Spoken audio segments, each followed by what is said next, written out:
आज जब हम बजट के ऊपर चर्चा कर रहे हैं तो हमें अपने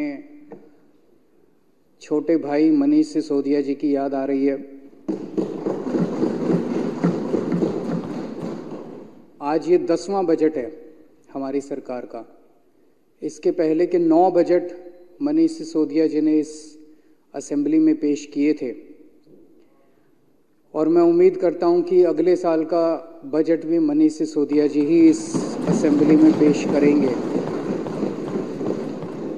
आज ये पूरा हाउस उन्हें याद कर रहा है। उनकी अनुपस्थिति में आतिशी जी ने बतौर फाइनेंस मिनिस्टर आज का ये बजट रखा, ये संसद असेंबली के अंदर बजट रखा है और मैं उन्हें बधाई देता हूं कि ये बजट बहुत अच्छा है और इसमें समाज के सभी तबकों का और सभी सेक्टर्स का ख्याल रखा गया है, चाहे वो शिक्षा हो, स्वास्थ्य हो, बिजली हो, पानी हो, सड़क हो, नाली हो, ड्रेनेज हो, सबका इसमें ख्याल रखा गया। चाहे वो अमीर हो, गरीब हो, इस जाति का हो, उस जाति का हो, युवा हो, बुजुर्ग हो, हर एक का इस बजट के अंदर ख्याल रखा गया है। तो मैं आतिशी जी को भी ये बजट प्रस्तुत करने के लिए बहुत बहुत बधाई देता हूँ।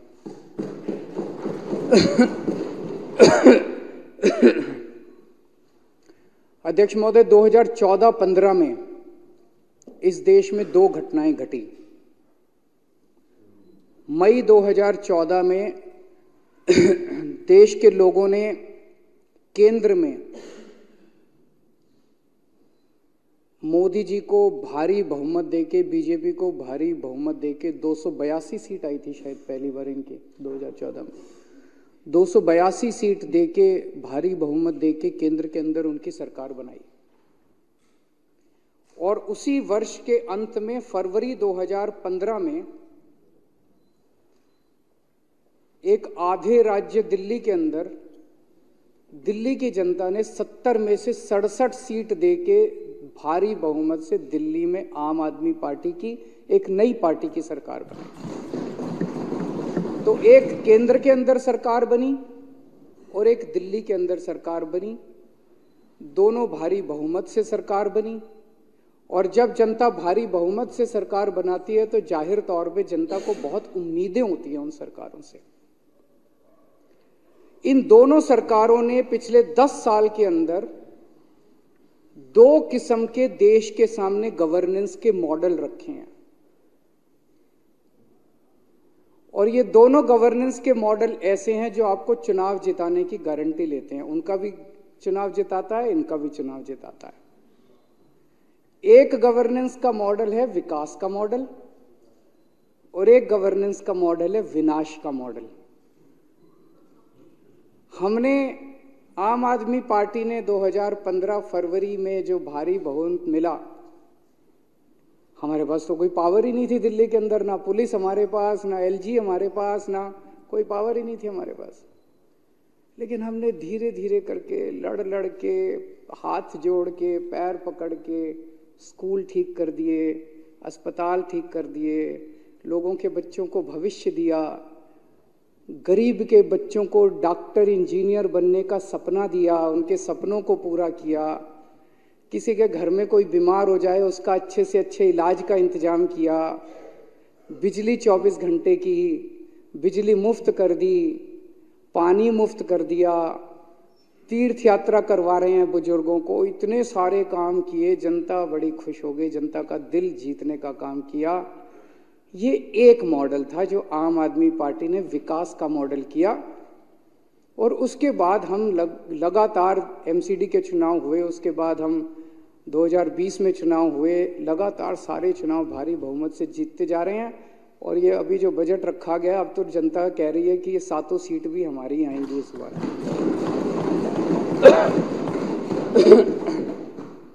ये था विकास का मॉडल। 2014 मई में जो बीजेपी को भारी बहुमत मिला और 280 सीट आई, उन्होंने एक दूसरा गवर्नेंस का मॉडल रखा जो है विनाश का मॉडल। उस विनाश के मॉडल के 2 हिस्से हैं। एक हिस्सा है सामने सारी पार्टियों को कुचल दो, खत्म कर दो, खरीद लो, तोड़ दो, गिरफ्तार कर लो, जेल भेज दो, ईडी लगा दो, सीबीआई लगा दो, सामने कोई बचेगा ही नहीं तो चुनाव किसके बीच में होंगे? फिर तो यही है। ये दूसरा मॉडल है जिसके अंदर आप विपक्ष को एक एक करके खत्म करते जाते हो, सरकारें गिरा देते हो, एमएलए तोड़ लेते हो, गिरफ्तार कर लेते हो, धमकी देते हो।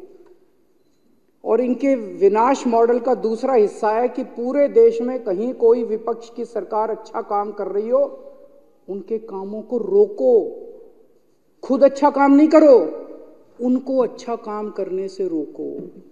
अगर कोई देश हित में इस देश में दूसरी सरकार कोई काम कर रही है तो उसको अच्छा काम करने से रोको। ऐसा नहीं कि इनको देश ने मौका नहीं दिया अच्छा काम करने का। गुजरात में 30 साल से इनकी सरकार है, 30 साल में एक स्कूल ठीक नहीं किया इन्होंने, एक सरकारी स्कूल ठीक नहीं किया। अभी जो गुजरात के अंदर विधानसभा के चुनाव हुए, उसमें एक दिन प्रधानमंत्री जी का मन किया कि ये मनीष सिसोदिया रोज जा जाके स्कूलों में फोटो खिंचवाता है डेस्क पे बैठ बैठ के, तो एक दिन प्रधानमंत्री जी का मन किया मैं भी जाके डेस्क पे बैठ के फोटो खिंचाऊं।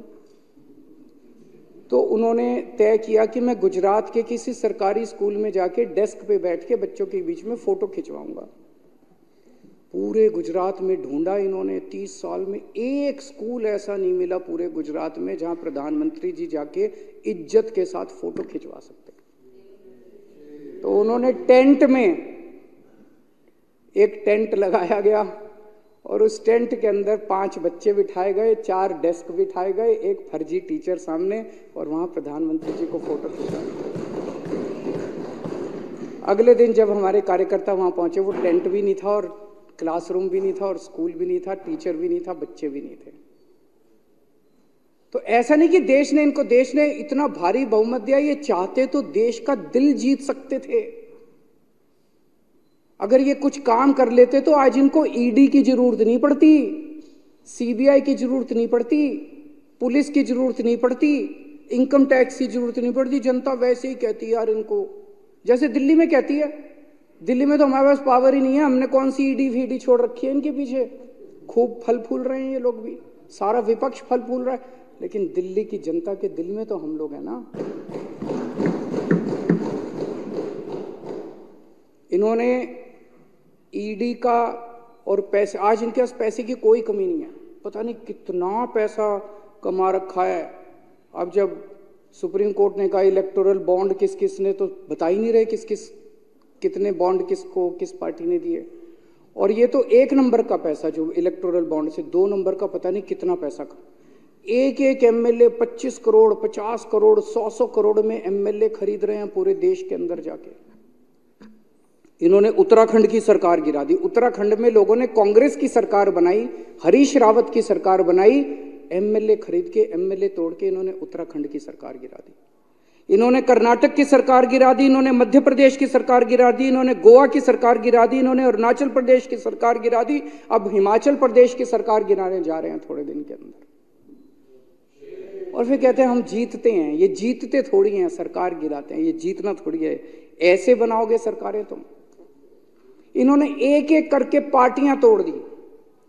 महाराष्ट्र के अंदर लोगों ने महाविकास आघाड़ी की सरकार बनाई, एमवीए की सरकार बनाई, शिवसेना, एनसीपी और कांग्रेस की सरकार बनाई। अच्छी सरकार चल रही थी, अच्छा काम कर रहे थे वो लोग। ईडी का इस्तेमाल करके, सीबीआई का इस्तेमाल के शिवसेना के 2 टुकड़े कर दिए, सारे एमएलए इन्होंने तोड़ दिए। ईडी का इस्तेमाल करके, सीबीआई का इस्तेमाल करके इन्होंने एनसीपी के एमएलए तोड़ दिए, वहां की सरकार गिरा दी इन लोगों ने। इनका फॉर्मूला है कि सामने विपक्ष को रखो ही मत, कोई विपक्ष में ही नहीं रहेगा तो फिर चुनाव किस बात के होंगे, फिर तो इन्हीं को वोट पड़ेंगे। सबको जेल में डाल दो, कोई सामने ही नहीं रहेगा। कहते हैं मोदी नहीं तो कौन। क्यों कहते हैं सबको तो जेल में डाल दिया तो मोदी नहीं तो कौन, कोई बचा ही नहीं, सारे जेल में डाल दिए तो मोदी नहीं तो कौन, मोदी नहीं तो सारे जेल में।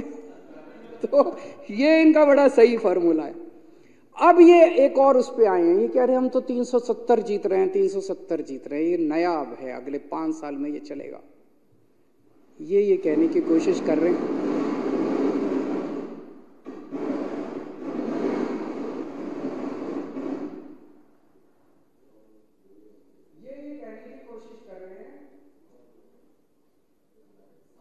ये कहने की कोशिश कर रहे हैं कि अब हमें इस देश के 140 करोड़ लोगों की जरूरत नहीं है, अब तुम्हारे वोट की जरूरत नहीं है, घर बैठो, वोट डालने आओ तो डालना, नहीं डालने आओ तो मत डालना, हमें तो 370 मिल रहे हैं, क्योंकि सामने लड़ने वाला ही कोई नहीं बचा। थोड़े दिन के अंदर सारा विपक्ष, हिटलर ने भी यही किया था। जब हिटलर आया था, हिटलर ने 3 महीने में कर दिया, इन्होंने 10 साल लगा दिए। तो अब इनका यह कहना है कि हमें किसी की जरूरत नहीं है, तो ये जनतंत्र खत्म कर रहे हैं। अध्यक्ष महोदय, ये देश के साथ गद्दारी है, ये देशद्रोह है। अगर इस देश के अंदर जनतंत्र खत्म कर दिया जाए, मैं मन में सोच रहा था, आज अगर श्री राम होते, अगर श्री रामचंद्र जी आज इस युग के अंदर होते, तो ईडी और सीबीआई को उनके घर भी भेज देते और यहां बंदूक रख के पूछते, बेटा बीजेपी में आ रहा है कि जेल जाएगा।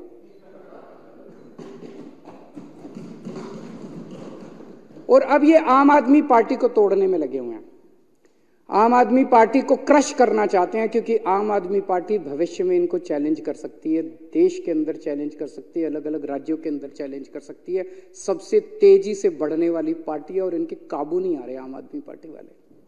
इन्होंने मनीष सिसोदिया जी को जेल में डाल दिया, इन्होंने सत्येंद्र जैन जी को जेल में डाल दिया, इन्होंने संजय सिंह को जेल में डाल दिया, अब ये मुझे जेल में डालने की तैयारी कर रहे हैं। पूरा चारों केजरीवाल को जेल में डालेंगे, केजरीवाल पूरी प्लानिंग कर रखी है। मैं बीजेपी वाले से बात कर रहा था, बीजेपी में कई दोस्त हैं, अच्छे लोग भी हैं बीजेपी में, सारे खराब नहीं हैं। तो बीजेपी वाले से बात कर रहा था, वो बोली जी पूरी प्लानिंग है, आपको जेल में डालेंगे, आपकी सरकार गिराएंगे, सरकार गिराने के बाद सबसे पहला काम करेंगे, ये जो बिजली फ्री कर रखी है ना, इसको बंद करेंगे दिल्ली के अंदर। मैंने कहा क्यों, ऐसा क्यों करोगे? बोले पूरे देश में तकलीफ हो रही है, किसी भी बीजेपी के राज्य में बिजली मुफ्त नहीं है। आपने दिल्ली में कर दी, अब पंजाब में कर दी, जहां जाओगे आप बिजली मुफ्त का दावा करते हो, हम तो नहीं कर सकते, हम तो पैसे खाते हैं, इतना बजट कहां से आएगा भाई? पैसे भी खा ले और बिजली भी मुफ्त कर दे, दोनों तो नहीं हो सकते।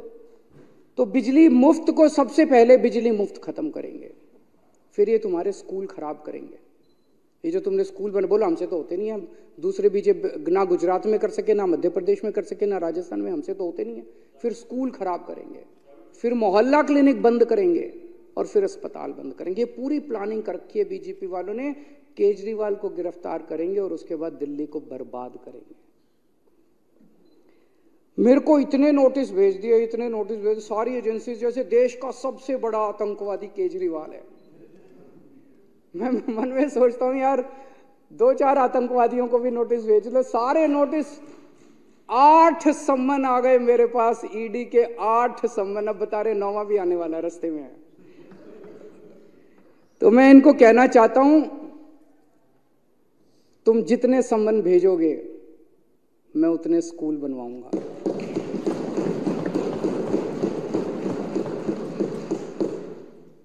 आज मैं इस सदन के अंदर घोषणा करना चाहता हूं कि 8 सम्मन आए हैं, 8 नए स्कूल दिल्ली के अंदर बनाए जाएंगे।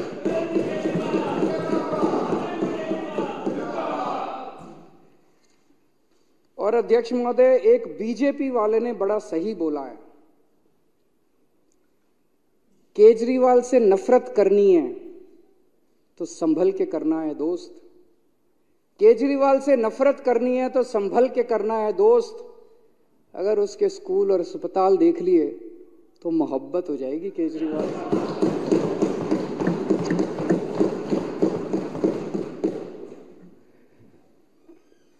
अध्यक्ष महोदय, अमेरिका में एक यूनिवर्सिटी है, कोलंबिया यूनिवर्सिटी, दुनिया की सबसे अच्छी यूनिवर्सिटीज में से एक है।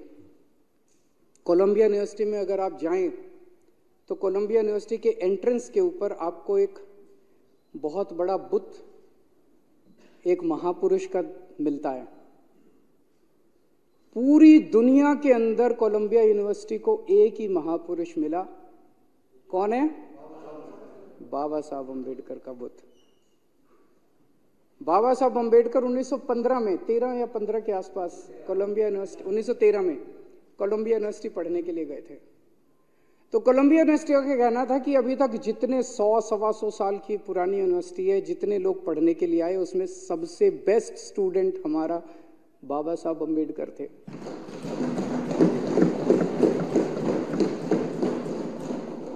ये दिखाता है कि इंटेलिजेंस जो है वो पैसे की मोहताज नहीं है। बाबा साहब अम्बेडकर बहुत गरीब थे, पैसे की मोहताज नहीं है इंटेलिजेंस। ये दिखाता है कि इंटेलिजेंस जो है वो किसी जाति का मोनोपोली नहीं है, किसी भी जाति के अंदर इंटेलिजेंट लोग हो सकते हैं। तो हमें गर्व है बाबा साहब अम्बेडकर के ऊपर, जिनका बुत आज कोई बता रहा था लंदन स्कूल ऑफ एक्सचेंज के बाहर भी शायद उन्होंने लगाया, वहां भी लगाया उन्होंने बुत उनका। बाबा साहब अम्बेडकर का सपना था कि इस देश के हर बच्चे को, चाहे वो गरीब हो चाहे अमीर हो, चाहे वो इस जात का हो चाहे उस जात का हो, हर एक को अच्छी शिक्षा मिलनी चाहिए। आज उनका ये सपना, मुझे बेहद खुशी है। हमारे आइडल हैं बाबा साहब अम्बेडकर, उनकी फ़ोटो हम अपने घरों में भी लगाते हैं, ऑफिसों में भी लगाते हैं। आज उनका सपना हम पूरा करने की कोशिश कर रहे हैं और बाबा साहब अम्बेडकर और भगवान हमें आशीर्वाद दे कि उनका सपना हम पूरा करें। लेकिन जो काम भी आज हम दिल्ली के अंदर करने की कोशिश करते हैं, वो बीजेपी वाले, जैसे मैंने कहा, इनका विनाश का मॉडल है। ये बीजेपी वाले हर काम को रोकने की कोशिश करते हैं, लेकिन मैंने दिल्ली वालों का कोई काम रुकने नहीं दिया। देरी जरूर कर दी इन्होंने। जैसे मैं आपको उदाहरण देता हूं, दिल्ली के अंदर आज 10 साल के बाद भी, लगभग 9 साल के बाद भी हम 530 मोहल्ला क्लिनिक बना पाए। पंजाब में हमारी सरकार बनी है, फुल गवर्नमेंट है, 2 साल के अंदर हमने 830 मोहल्ला क्लिनिक बना दिए, क्योंकि वहां रोकने वाला कोई नहीं। यहाँ इतना लड़ना पड़ा मेरे को, इतना। जब शुरू में हमने मोहल्ला क्लिनिक बनाए, पहले तो एलजी साहब ने 2 साल तक फाइल नहीं पास की। 2 साल एलजी साहब, मेरे को पता है, ऊपर नीचे फाइलें। बताओ इनके पिताजी का क्या जाता था अगर दिल्ली के लोगों को अच्छा इलाज मिल जाता था? इनको क्या तकलीफ हो रही थी जो इन्होंने मोहल्ला क्लिनिक नहीं बनने दिया? इनको एक ही तकलीफ थी, केजरीवाल ने अच्छा काम कर दिया तो हमें वोट नहीं मिलेंगे। तो ये विनाश का मॉडल है, अच्छा काम नहीं करने देना, विपक्ष के लोगों को अच्छा काम नहीं करने देना। हमने मोहल्ला क्लिनिक बनाए दिल्ली के अंदर, सड़कों के ऊपर। उस टाइम एमसीडी में इनकी सरकार थी, बुलडोजर भेज के इन्होंने दिल्ली सरकार के मोहल्ला क्लिनिक बुलडोजर भेज के तोड़वा दिए। दिल्ली सरकार के मोहल्ला क्लिनिक। अरे भाई, कोई इलीगल एनक्रोचमेंट हो, क्या दिल्ली सरकार के मोहल्ला क्लिनिक को इलीगल एनक्रोचमेंट माना जा सकता है? दिल्ली सरकार के मोहल्ला क्लिनिक को इन्होंने एमसीडी से बुलडोजर भेज के तोड़वा दिए। लेकिन मैं भी रुकने वाला नहीं था, दिल्ली वालों का बेटा हूं मैं, तो हमने रुके नहीं। हम 530 मोहल्ला क्लिनिक आज दिल्ली के कोने कोने में काम कर रहे हैं और अभी बन रहे हैं। इन्होंने दिल्ली के अंदर, हम सीसीटीवी कैमरे लगाना चाहते थे, इन्होंने सीसीटीवी कैमरे रुकवा दिए इन लोगों ने। एलजी साहब ने 2 साल तक फाइलें ऊपर नीचे 2 साल जब नहीं साइन की एलजी साहब ने फाइल, तो मैं, गोपाल राय, सतिंदर जैन और मनीष सिसोदिया एलजी के घर के अंदर घुस के हमने धरना दिया और फाइल साइन करा के लाए एलजी से। काम रुकने नहीं दिया, लेकिन 2 साल पहले हो जाता वो काम। जो 2 साल एलजी साहब ने लगा दिए, 2 साल पहले हो जाता वो काम। इन्होंने घर घर राशन स्कीम हम करना चाहते थे, उन्होंने वो राशन की स्कीम पास करने दी। अभी पिछले हफ्ते पंजाब जाके मैं घर घर राशन की स्कीम लागू करके आया हूं। पंजाब में लागू हो गई, पंजाब में लोगों को राशन मिलने लग गया। मुझे पूरी उम्मीद है दिल्ली के लोगों के लिए एक दिन मैं करके दिखाऊंगा। पिछले साल इतने घटिया लोग हैं ये लोग, इन्होंने 2 महीने के लिए मेरे दिल्ली वालों को इतना सताया। 2 महीने के लिए इन्होंने दिल्ली के अस्पतालों के अंदर दवाइयां बंद कर दी। दिल्ली के अस्पतालों में खिड़की के बैठने वाले जो ऑपरेटर होते थे, जो रजिस्ट्रेशन करते थे, लाइन लगती है, रजिस्ट्रेशन कराता है, एक आदमी मरीज जाता है, वो वहां बैठने वाले कर्मचारियों की तनख्वाह रोक दी इन लोगों ने। पाप चढ़ेगा इन लोगों को, इनको लगता है ये खुदा हो गए, लेकिन खुदा तो कोई और है, खुदा तो ऊपर है, भगवान तो ऊपर है, भगवान देख रहा है, इनको पाप चढ़ेगा इन लोगों को। हमारे हिंदू धर्म में कहते हैं कि अगला जन्म भी होता है, ये आत्मा जो है दूसरा शरीर धारण करती है, अगले जन्म में इनका क्या हाल होगा। मैं सोच के मैं, जिस तरह से ये दवाइयां रोक रहे हैं, टेस्ट रोक दिए इन्होंने, मोहल्ला क्लिनिक के सारे टेस्ट बंद कर दिए इन लोगों ने, मोहल्ला क्लिनिक की बिजली काट दी इन लोगों ने, मोहल्ला क्लिनिक का किराया बंद कर दिया इन लोगों ने। 2-3 महीने तो मेरे दिल्ली वालों को तकलीफ हुई, लेकिन मैं भी नहीं रुका, मैंने सारा दोबारा चालू करा दिया, दिल्ली वालों का सारा दोबारा चालू कर दिया। अध्यक्ष महोदय, गौतम बुद्ध के जीवन से एक कहानी सुनते हैं। सिद्धार्थ गौतम उनका नाम होता था। जब छोटे बच्चे थे, एक दिन सिद्धार्थ गौतम, वो एक राजा के बेटे थे। सिद्धार्थ गौतम एक दिन जब बगीचे में घूम रहे थे, अचानक उनके सामने एक हंस आके गिरा। उसके हंस को तीर लगा हुआ था, किसी ने तीर मारा हुआ था, वो तीर लगा और वो पक्षी जो है वो सामने आके उनके गिरा। सिद्धार्थ गौतम ने जाके उस पक्षी को उठाया, तीर निकाला, मरहम पट्टी की और उसकी जान बचाई। इतने में सिद्धार्थ गौतम का चचेरा भाई देवदत्त सामने से दौड़ा दौड़ा आया और देवदत्त आके सिद्धार्थ गौतम को बोलता है कि ये पक्षी मेरा है, इसको तीर चला के मैंने गिराया है, ये पक्षी मुझे दो। सिद्धार्थ गौतम कहता है ये पक्षी मेरा है क्योंकि इसकी जान मैंने बचाई है। तो वो कह रहा है कि ये पक्षी मेरा है, इसको मैंने मारा है। ये कह रहा है ये पक्षी मेरा है, इसे मैंने बचाया है। तो दोनों भाई लड़ते लड़ते राजा के दरबार में जाते हैं, राजा के सामने पूरी कहानी सुनाते हैं और राजा बोलता है कि दोनों भाई अलग अलग खड़े हो जाओ। पक्षी को बीच के अंदर रख दिया जाता है ताकि पक्षी तय करेगा कि मैं किसके साथ जाऊंगा। और पक्षी धीरे धीरे धीरे धीरे चलते चलते सिद्धार्थ गौतम के पास आ जाता है। ये बचपन से सुनते आ रहे हैं कहानी, इसमें बताया जाता है कि मारने वाले से बचाने वाला बड़ा है। आज दिल्ली के अंदर आम आदमी पार्टी सिद्धार्थ गौतम है, देवदत्त वो बीजेपी है और ये हंस दिल्ली की जनता है। बीजेपी रोज तीर चला रही है दिल्ली की जनता के सीने के अंदर, बीजेपी रोज मार रही है दिल्ली की जनता को। आम आदमी पार्टी रोज बचा रही है दिल्ली की जनता को, मरहम कर रही है, पट्टी कर रही है, उसके जख्म दूर कर रही है और जाहिर तौर पे पूरी की पूरी जनता आम आदमी पार्टी की तरफ आ रही है। अध्यक्ष महोदय, मैं दिल्ली वालों से बेहद प्यार करता हूं और दिल्ली के लोग मुझसे बेहद प्यार करते हैं। मैं हमेशा कहता हूं कि मैं एक बहुत छोटा आदमी था और मेरे जैसे आदमी को दिल्ली के लोगों ने इतने प्यार और विश्वास से इतनी बड़ी पोजीशन पे बिठा दिया, इतनी बड़ी जिम्मेदारी दे दी। आज अगर दिल्ली के किसी भी परिवार में कोई तकलीफ होती है, यहां पे दर्द होता है। मेरी पूरी कोशिश होती है कि दिल्ली के लोगों की तकलीफों को मैं दूर कर सकूं।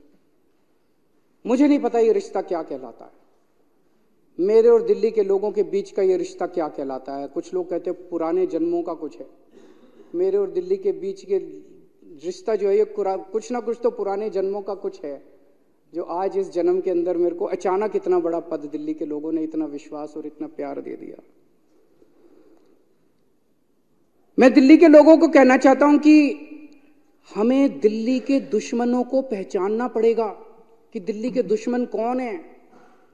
जो लोग दिल्ली के लोगों की दवाइयां रोक रहे हैं वो दिल्ली के दुश्मन हैं, जो दिल्ली के बच्चों के स्कूल रोक रहे हैं वो दिल्ली के दुश्मन हैं, जो दिल्ली के मोहल्ला क्लिनिक बनने से रोक रहे हैं वो दिल्ली के दुश्मन हैं, जो दिल्ली के लोगों की बिजली सब्सिडी और बिजली रोक रहे हैं वो दिल्ली के दुश्मन हैं।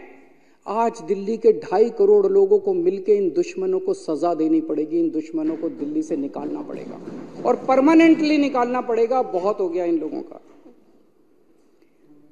मुझे बेहद खुशी है कि इस बजट के अंदर महिलाओं के लिए, हर 18 साल से ऊपर की महिला के लिए 1000 रुपए का ऐलान किया गया है।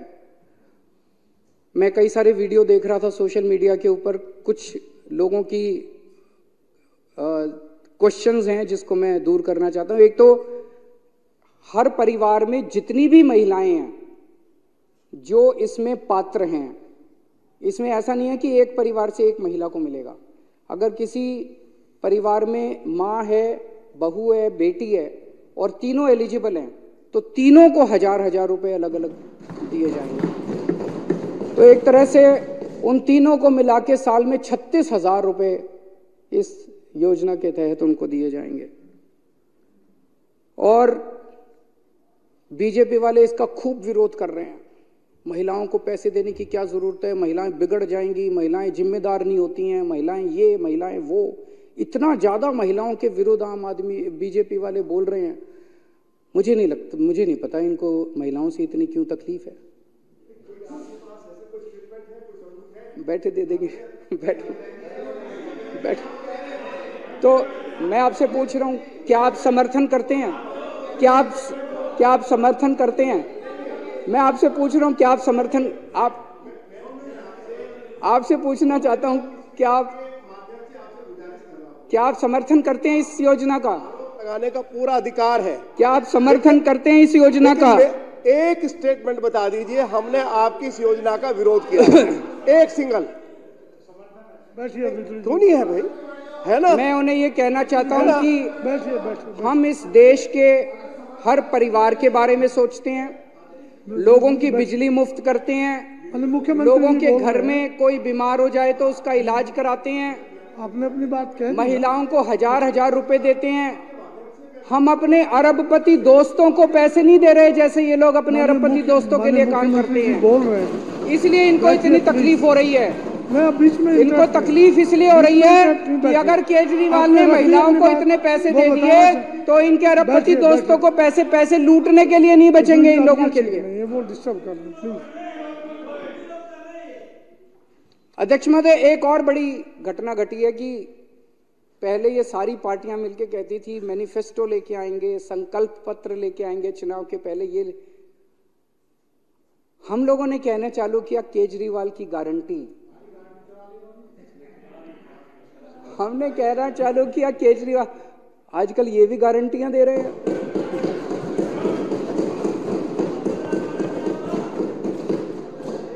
तो मैं कहना चाहता हूं, जब बजने लगी खतरी की घंटियां तो मोदी जी को याद आई केजरीवाल की गारंटियां।